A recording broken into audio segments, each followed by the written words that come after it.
Joining me now is Minnesota Senator Tina Smith, member of the Agriculture and Finance Committees. Welcome back, Senator. It's good to have you on the show again. So I'm curious your reaction to what you just heard from Elon Musk. Well, Elon Musk says all sorts of different things, but what sticks out for me is when he said that Social Security was the biggest Ponzi scheme, and when he said this is the big one that needs to be eliminated. And sure enough, they're going in and firing people willy-nilly and creating so much chaos and havoc in this system that is causing so much anxiety for my constituents and people all over the country. And, I will tell you, I could see my Republican colleagues on the Finance Committee this week as we were hearing the nominee for Social Security Administration reflecting back the anxiety that they're getting from their constituents.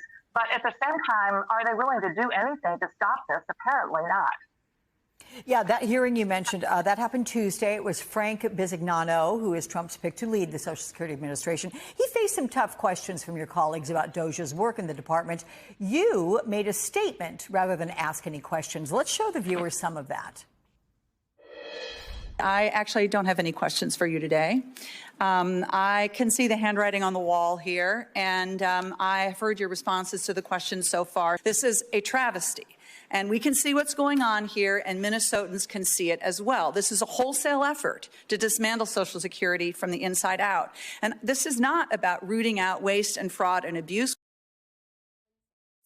So what did you hear from Bisignano that prompted that response?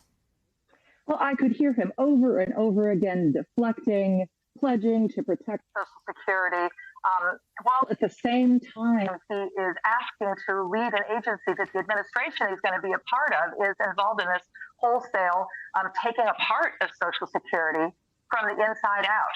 And I mean, there's no credibility to these statements that they've made. And what we see here is this move fast and break things mentality of these big tech billionaires that is breaking Social Security. And I didn't need to ask him another question to hear him explain that again. It's all just nonsense. And meanwhile, I want to make sure that we're protecting the integrity of Social Security, which is the thing that keeps nearly 40% of America's elders out of poverty. And of course, you've got Howard Lutnick, who says cavalierly, as another billionaire in this administration, my mother-in-law wouldn't care if she didn't get her check. She'd just wait for the check the next month. He clearly doesn't understand the reality of most seniors living in this country today. Yeah, that one was quite stunning, that comment. Let's move on to one of the FDA's top vaccine officials, that being Dr. Peter Marks, who abruptly resigned yesterday. And on the way out, he slammed HHS Secretary Robert F. Kennedy Jr. for spreading misinformation and lies. What is your reaction to his departure and that parting message to the public? Well, I think he said it like he saw it. When RFK Jr. was asking to lead Health and Human Services, the agency that is responsible for health insurance for millions of seniors and moms and babies, the agency that is responsible for making sure that we have the best up-to-date vaccines to protect public health, RFK Jr. basically, again, said, I just want to make sure we have the best science and data leading us. But of course we can't believe that as we see this highly regarded scientist say that he is not going to be a part of an administration that is undermining vaccines. And of course, this is all happening at the moment that we have one of the most serious measles outbreaks in our country. And isn't it stunning to see that some of these folks that are going to hospitals have a high level of vitamin A toxicity? This is part of one of these non-scientific nonsense ideas that RFK Jr. has peddled to protect people from measles instead of actually taking vaccines. In fact, during Kennedy's confirmation hearing, you pressed him on his controversial views, all his plans for the department.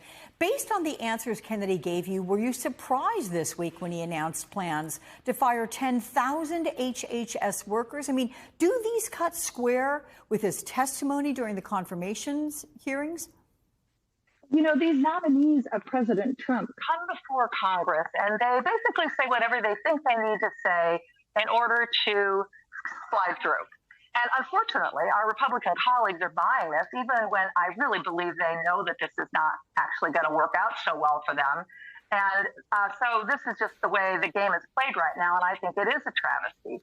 I questioned RFK Jr. on his baseless claims that taking antidepressants, a certain kind of antidepressant, is akin to taking heroin, and that it's harder to get off of these antidepressants than it is to get off of opioids.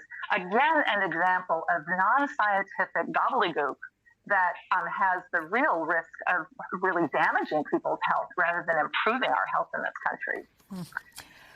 Let's talk about Minnesota, your state there, which borders Canada. You also sit on the Agricultural Committee. So what impact will Trump's 25% tariffs have on your constituents? Which products or industries do you expect to be hit the hardest? Well, so I've had a chance to hear from a lot of Minnesota farmers and ranchers over the last couple of weeks. They've been coming into Washington, and I've also visited with some of them when I'm home in Minnesota, and they are kind of floored about what all of this means in the ag sector, where they are already struggling with 25-year worst economic picture. And then this is before these tariffs on ag products and the reciprocal tariffs that are bound to follow have had an impact on their bottom line. And I also represent a state that is the largest producer of the raw material for American-made steel. And they know that these challenges with the steel tariff, with the tariffs on Canada, are going to be disrupting supply chains for the auto industry, which means that the market for Minnesota iron ore products is going to be hurt, and that's going to hurt them. We just had a massive layoff of factories in northern Minnesota as a part of it. So bottom line, when I look at Minnesota, which has a pretty diverse economy, manufacturing, retail, healthcare, and agriculture, these tariffs are creating a whole new level of chaos and uncertainty that is damaging business confidence and damaging investor confidence. And ultimately, it's going to raise prices for consumers.